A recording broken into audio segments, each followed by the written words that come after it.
네, 이 한동훈 장관 내년 총선 출마설도 계속해서 제기가 되고 있습니다. 이 한 장관은 출마할 것인지 직접적으로 얘기하진 않았습니다만 계속 출마설이 거론되고 있는데요. 직접 들어보시죠.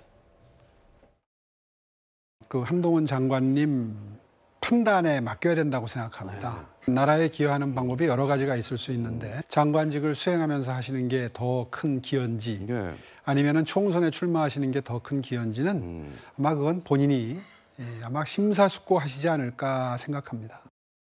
한동훈 장관이 공적인 커리어를 계속 갈 거라 그러면은 무조건 이번 총선에 뛰어들어야 된다는 생각입니다. 지금 국민의힘의 일반적인 의원에 비하면은 천사 같은 존재입니다. 제가 봤을 때는. 군계 일학입니다. 이번 선거가 마지막 기회다. 처음이자 마지막 기회다를 생각하고 만약 그분이 총선 출마하게 되면은 예술의 전당에 있는 뭐 서초나 강남 거기에 출마한다면 국민들이 실망하게 될 것 같습니다. 흠지에서 출마하는 용기를 가지길 바라고요.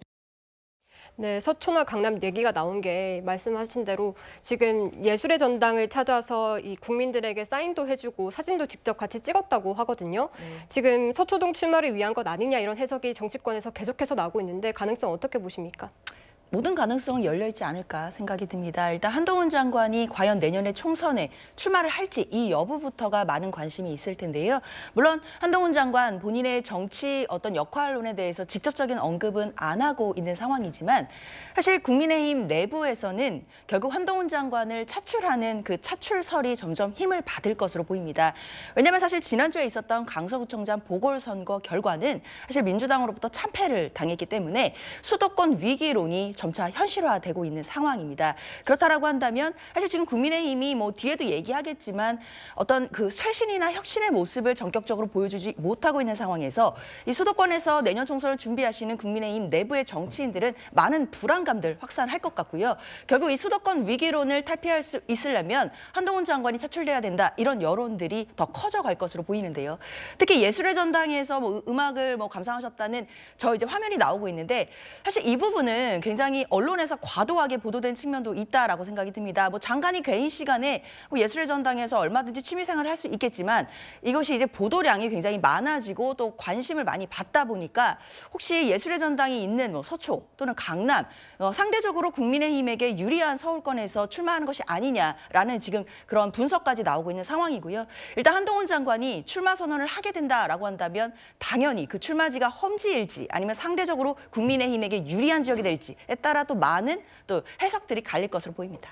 네, 한 장관 그동안 강경한 발언을 좀 이어왔는데 수도권은 또 중도층이 많지 않습니까? 네. 이 한 장관이 정통 지지층이 아닌 중도층에도 표심을 끌어오는 데 도움이 될 거라고 보십니까? 글쎄요. 국민의힘 지지층을 결집시키는 데는 확실히 도움이 되겠지만 중도층으로 확산이 될 거냐. 이것은 막상 이 뚜껑을 열어봐야 알 수 있을 것 같습니다. 왜냐하면 지금 한동훈 장관의 경우에는 지금 그 법무부 장관이기도 합니다만 양 진영에서 찬반, 호불호가 굉장히 극명하게 갈리고 있는 상황이기 때문에 오히려 중도층 입장에서 볼 때는 한 장관의 손을 들어주는 것이 여당의 손을 들어주는 것으로 인식될 가능성이 있어서 좀 조심스럽게 접근할 가능성이 있어 보이고요. 지금 한동훈 장관이 총선에 출마할 거냐 출마하지 않을 거냐는 앞으로 이제 시간이 곧 해결을 해줍니다. 왜냐하면 이제 공직자가 내년 총선에 출마하기 위해서는 사퇴 시한이라는 것이 있기 때문에 그 총선이 치러지기 전에 90일 전까지는 사퇴를 하도록 돼 있기 때문에 내년 1월 10일 이전에 한동훈 장관이 장관직에서 물러나고 개각이 이루어진다면 출마 수순으로 이해할 수가 있겠지만 만약 1월 10일 이후에도 계속 장관직을 유지한다면 총선과 상관없이 법무부 장관으로서의 역할에 충실할 것이다. 이렇게 예상해 보면 되지 않을까 하는 생각이 듭니다. 네. 한국갤럽에서 자체 조사한 그런 여론조사를 좀 보시겠는데요. 장래 정치 지도자 선호도입니다. 이재명 민주당 대표가 22%로 가장 높은 수치를 기록했는데 세용주 부대변인, 네. 그런데 지금 보면 여권에서 혹은 정치권, 정부 쪽에서 인사에 따지면은 한동훈 장관이 14%로 가장 좀 높게 나왔거든요. 네. 이제 야권에서 어떻게 보면 한동훈 장관도 많이 신경을 써야 하는 그런 분위기일까요? 좀 어떻게 보세요? 한동훈 장관 스스로 신경을 써야겠죠. 네. 이제 한동훈 장관은 제가 봐서는 인지도예요. 정치 지도자로 보지는 않는 것 같습니다. 이게 이제 지금 정치 지도자 선호를 보지만 한동훈 장관이 정치를 한 적 있습니까? 그럼 법무부 장관이 지금까지 정치했다고 얘기하는 건가요? 그렇잖아요. 그러니까 한동훈 장관의 지금의 수치는 인지도, 또 젊은 어떤 법무부 장관으로서의 여러 가지 언론 노출, 그리고 야당과 잘 싸우는 이미지, 그러니까 저는 이 수치를 한동훈 장관은 뼈아프게 생각해야 돼요.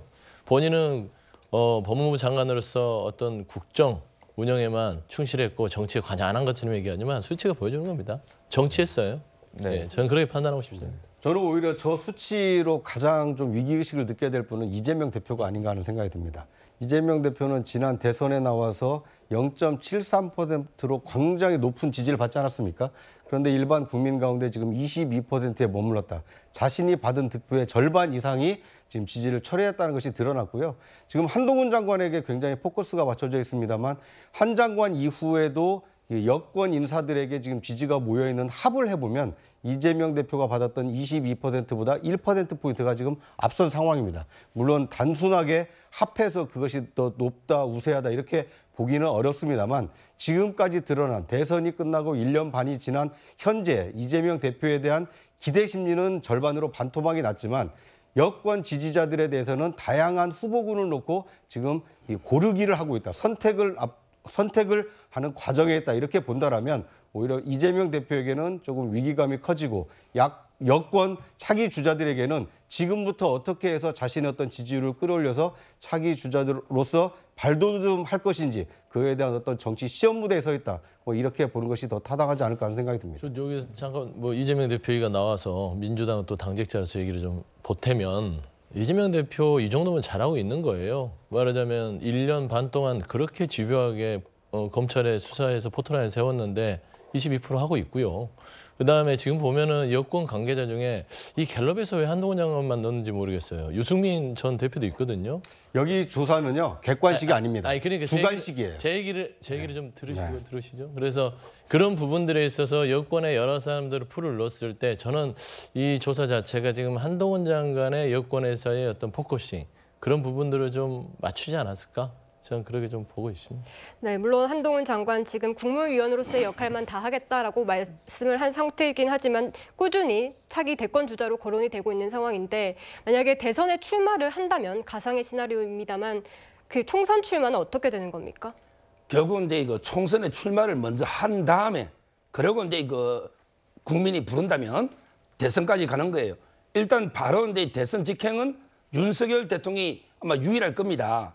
저는 한동훈 장관도 이제 검사 색깔을 좀 빼야 돼요. 그러기 위해서는 이제 총선 때 뭔가 이게 민심을 좀 이게 그 경험하면서 정치적으로 이게 커나가는 이게 필요하고요. 제가 알기로 이게 무조건 저는 총선에 나올 걸로 봐요. 조금 전에 그 여론조사 있잖아요. 네. 이게 주관식입니다. 뭐 여러 사람 이름 불러주고 하는 게 아니고 좋아하는 사람에게 적어내봐라. 여기에 한동훈 장관이 14%죠. 근데 여기에 오세훈, 홍준표 시장은요. 바로 이제 선거를 진두지휘할 수 없죠. 그다음에 안철수 후보는 2%입니다. 이거 안 돼요. 결국 여권의 선거 책임자는 한동훈 장관이 될 수밖에 없다. 왜냐하면 이게 내년 총선이 패배하면 한동훈 장관이 법무부 장관이고 총리고 모든 게 끝나는 거예요. 총선이 패배하면요. 바로 레임덕인데 무슨 공직의 의미가 있습니까? 총선에 사활을 걸어야 되고 그러기 위해서는 모든 인재를 영입해야 되고 그렇다면 한동훈 장관은 1순위 영업인재고 선거의 총책임자가 돼야 된다. 이렇게 봅니다. 네, 알겠습니다. 예, 내년 총선에 한동훈 장관이 이렇게 차출되거나 또는 호출될 가능성이 굉장히 높은 이유는 지금 총선 지형이 야당인 민주당의 경우에는 지금 수도권에서 서울, 경기, 인천에서 확보한 의석이 100석이 넘습니다. 굉장히 많은 의석을 확보하고 있는데 반해서 국민의힘의 경우에는 굉장히 적은, 제가 기억하기로는 지난 총선에 16석밖에 확보를 못했습니다. 그러니까 이런 불리한 수도권 선거 지형을 바꿔낼 수 있는 새로운 인물이 필요한데 과거 대선의 경우에는 윤석열 대통령이 수도권 민심을 잡으면서 대선에서 승리했습니다. 내년 총선은 어떻게 할 것이냐. 지금 있는 그 국민의힘 지도 체제로 과연 수도권 민심을 바꿔낼 수 있을 것이냐. 이거에 대해서 회의적인 시각이 많기 때문에 서울, 경기, 인천 수도권 민심에서 통할 수 있는 인물이 누구냐. 이것이 안철수냐, 유승민이냐, 이준석이냐. 그것보다는 한동훈 장관이 더 유리하겠다. 이렇게 생각하는 여당 지지층이 많기 때문에 한동훈 장관의 총선 차출로는 시간이 갈수록 거세질 수밖에 없고 한동훈 장관이 결국 결단의 시간을 맞이하지 않을까. 저는 개인적으로 이렇게 예상을 해봅니다. 네, 알겠습니다. 한동훈 장관 총선 출마 가능성은 좀 더 지켜보도록 하죠. 예, 나중에 다시 한번 논의하도록 하고요. 다음에는 강서구청장 보궐선거 후폭풍 관련 짚어보도록 하겠습니다.